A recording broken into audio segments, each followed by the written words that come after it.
हाँ, तो दोस्तों इस वीडियो के अंदर हम एबीएस मरीन सर्विसेज के आईपीओ के बारे में बात करेंगे और जानेंगे कि इस आईपीओ के अंदर आपको कितना लिस्टिंग गेन मिल सकता है और आपको इस आईपीओ के अंदर अप्लाई करना चाहिए या नहीं। चलिए शुरू करते हैं। तो देखिए, सबसे पहले हम ये जानेंगे कि ये कंपनी क्या काम करती है। तो देखिए, जो सबसे पहले ये जो कंपनी है 92 में ये कंपनी स्टार्ट हुई थी, यानी कि अगर हम देखेंगे तो 30 साल से भी ज़्यादा ये कंपनी को स्टार्ट हुए हो चुके हैं। क्योंकि जो कंपनी जो ऑफशोर जो वेसल्स होते हैं उन्हें ये कंपनी हमें मैनेज करती हुई नजर आती है। उसके रिगार्डिंग यहाँ पे जो भी मैनेजमेंट से रिगार्डिंग जो भी काम होता है वो ये कंपनी हमें प्रोवाइड करवाती हुई नजर आती है।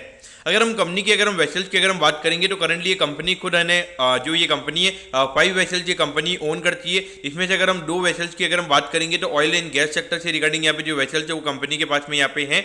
और अगर हम 3 वेसल्स की हम बात करेंगे तो इंडियन पोर्ट से रिगार्डिंग यहाँ पे जो वेसल्स होते हैं वो 3 वेसल्स हमें यहाँ पे कंपनी के पास में नजर आती हैं। अगर हम कंपनी के 4 डिवीजन की हम बात करेंगे तो शिप ओनरशिप हो गया, फिर शिप मैनेजमेंट हो गया, यानी कि ये कंपनी को शिप ओन करने का भी काम करती है और इसके अलावा जिनके शिप वगैरह होते हैं तो उनको पूरा अच्छे तरीके से अगर मैनेज भी करना है तो वो भी ये कंपनी हमें प्रोवाइड करवाती हुई नजर आती है। और उसके अलावा मरीन और पोर्ट से रिगार्डिंग जो सर्विसेज होती है वो भी ये कंपनी हमें प्रोवाइड करवाती हुई नजर आती है। अगर हम गवर्नमेंट के लिए हम देखेंगे तो यहाँ पे करंटली अभी ये कंपनी 12 वेसल्स ये गवर्नमेंट के लिए हमें अभी मैनेज करती हुई नजर आती है, क्योंकि डेफिनेटली देखा जाए तो यहाँ पे अच्छा खासा कस्टमर बेस हमें यहाँ पे कंपनी का नजर आता है। उसके अलावा अगर हम देखेंगे तो यहाँ पे कंपनी के हम ऑफिस की हम बात करेंगे तो मुंबई और चेन्नई में हमें करंटली अभी कंपनी का मेन ऑफिस अभी नजर आता है। और उसके अलावा अभी कोचीन में कंपनी का एक ब्रांच ऑफिस भी है। और अगर हम करंटली हम टोटल प्रोफेशनल्स की हम बात करेंगे तो 40 से भी ज़्यादा लोग ये कंपनी के अंदर हमें अभी काम करते हुए नजर आते हैं।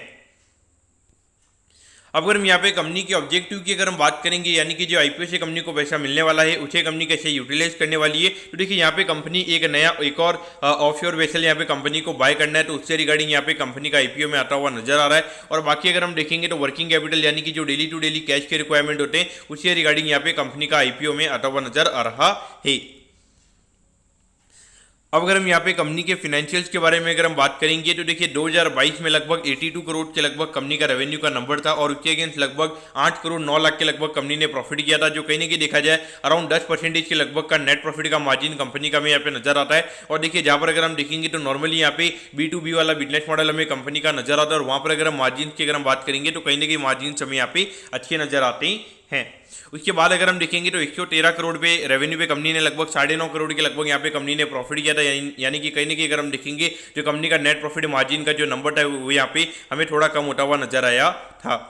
अगर हम 2024 यानी कि जो अभी रिसेंटली जो फाइनेंशियल ईयर खत्म हुआ है उसके अंदर अगर हम बात करेंगे तो 138 करोड़ के रेवेन्यू पे अराउंड 23 करोड़ के लगभग कंपनी ने प्रॉफिट किया है। यानी कि अगर हम जो पहले लगभग 10% के लगभग का मार्जिन अगर जो कंपनी का चल रहा था उसके हिसाब से अगर हम बात करेंगे लगभग 13-14 करोड़ का पेड यहाँ पे कंपनी का होता है। लेकिन देखिए फिर भी यहाँ पे थोड़ा रेवेन्यू का नंबर अगर कंपनी का बढ़ा है तो वहाँ पे थोड़ा बहुत ऑपरेटिंग लेवरेज का प्ले आउट हो सकता है। मेरे ख्याल से मुझे ऐसा लगता है कि जेन्युइन यहाँ पे कंपनी के 16-17 करोड़ के लगभग यहाँ पे कंपनी के नंबर्स होंगे, कहीं ना कहीं 5-6 करोड़ के जो नंबर्स हैं यहाँ पे कहीं ना कहीं थोड़े बहुत इन्फ्लेटेड यहाँ पे नजर आते हैं।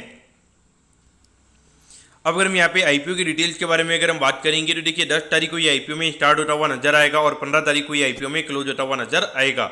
147 रुपीज पर शेयर पे ये कंपनी हमें शेयर देती हुई नजर आ रही है। 1000 शेयर्स का हमें यहाँ पे लॉट नजर आता है, यानी कि एक लॉट को अप्लाई करने के लिए 1,47,000 रुपीज आपको यहाँ पे लगने वाली हैं। अगर हम इश्यू साइज की अगर हम बात करेंगे तो 96 करोड़ 29 लाख के लगभग का आईपीओ का इश्यू साइज हमें यहाँ पे नजर आता है। और ये जो पूरा पैसा है यहाँ पे कंपनी के पास में जाता हुआ नजर आएगा।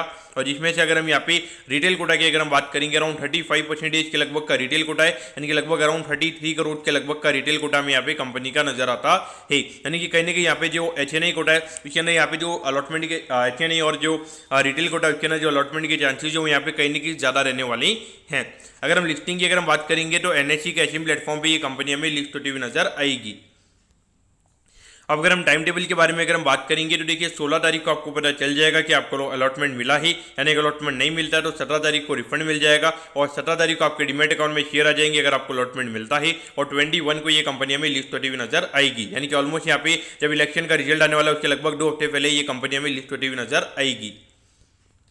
अब अगर हम यहाँ पे एट द एंड अगर हम वैल्यूएशन के पैरामीटर्स की अगर हम बात करेंगे तो देखिए अराउंड 360 करोड़ के मार्केट कैप पे ये कंपनी का आईपीओ में आता हुआ नजर आ रहा है। और उसके हिसाब से अभी जो 2024 की जो कंपनी की अर्निंग्स है उसके हिसाब से अगर हम यहाँ पे कंपनी के वैल्यूएशन को निकालेंगे तो लगभग 15-16 के पी रेशियो पे ये कंपनी का आईपीओ में आता हुआ नजर आ रहा है। लेकिन देखिए भले यहाँ पे जो कंपनी की प्रॉफिटेबिलिटी है एक बार के लिए हमें ये साल डबल होती हुई नजर आई है, लेकिन अगर हम रेवेन्यू ग्रोथ की अगर हम बात करेंगे तो वो अराउंड 20% के लगभग का ही था। यानी कि जो रेवेन्यू ग्रोथ है वो इंडिकेट कर रहा है कि यहाँ पे लॉन्ग टर्म में लगभग 15-20% से ज्यादा का प्रॉफिटेबिलिटी ग्रोथ हमें यहाँ पे देखने को नहीं मिलेगा। हाँ, अगर कुछ यहाँ पे अच्छे यहाँ पे कंपनी के और अच्छे नए कस्टमर्स अगर बन जाते हैं तो वहाँ पे कहने की ग्रोथ हमें हाईएस्ट टू हाईएस्ट 25% के लगभग की देखने को मिल सकती है। लेकिन वैल्यूएशन वाइज अगर हम बात करेंगे तो वैल्यूएशन अंडर कंट्रोल है। और उसके अलावा अगर हम अभी यहाँ पे करंटली अगर हम जीएमपी की अगर हम बात करेंगे तो लगभग 10 रुपये के लगभग का जीएमपी चल रहा है, जो कि मेरे ख्याल से यहाँ पे खास करके एसएमई आईपीओ में ये जो हार्डली जो 5 या 6% की जो जीएमपी होती है मेरे ख्याल से वो मैटर नहीं करती है। क्योंकि एकदम से कोई भी अगर 4-5 लॉट अगर बेचने को आ जाता है, अगर वहाँ पे कोई बायर अवेलेबल नहीं होता है तो वहाँ पे एकदम से सीधा जो प्रीमियम होता है वो हमें यहाँ पे गिरता हुआ नजर आता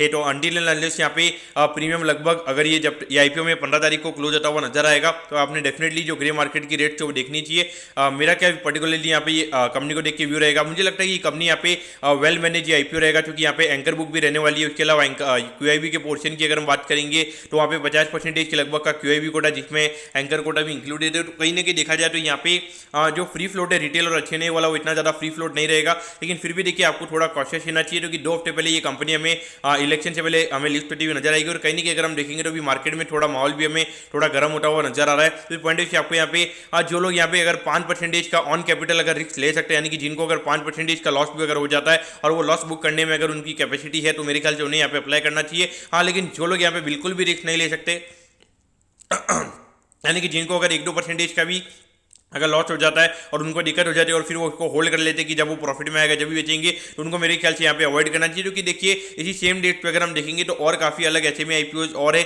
मेरे ख्याल से आपको वहाँ पे फोकस करना चाहिए। क्योंकि वहाँ पर अगर आपको अलॉटमेंट मिलती है और वहाँ पे कहीं ना कहीं नीचे खुलने के चांसेस कम रहेंगे। लेकिन यहाँ पर दिक्कत ये रहेगी कि एक बड़ा इश्यू लगभग 100 करोड़ के लगभग का एसएमई आईपीओ में यहाँ पे नजर आता है। अगर मार्केट में अगर कुछ भी उतनी अगर हो जाती है वहाँ पे जो रिटेल और एचएनआई वाले जो लोग हैं वो यहाँ पे जीरो मार्केट शेयर बेचने को आएंगे। तो इसीलिए आपको थोड़ा बच के यहाँ पे रहना चाहिए। इसलिए ये मेरा पर्टिकुलरली यहाँ पे व्यू रहेगा। दोस्तों मैं करता हूँ कि एबीएस मरीन सर्विसेज के आईपीओ के बारे में आपको सब कुछ समझ में आ गया होगा। अगर आपकी कोई भी क्वेरीज है आप कमेंट कीजिए, मैं जरूर आपके कमेंट पर रिप्लाई करूंगा।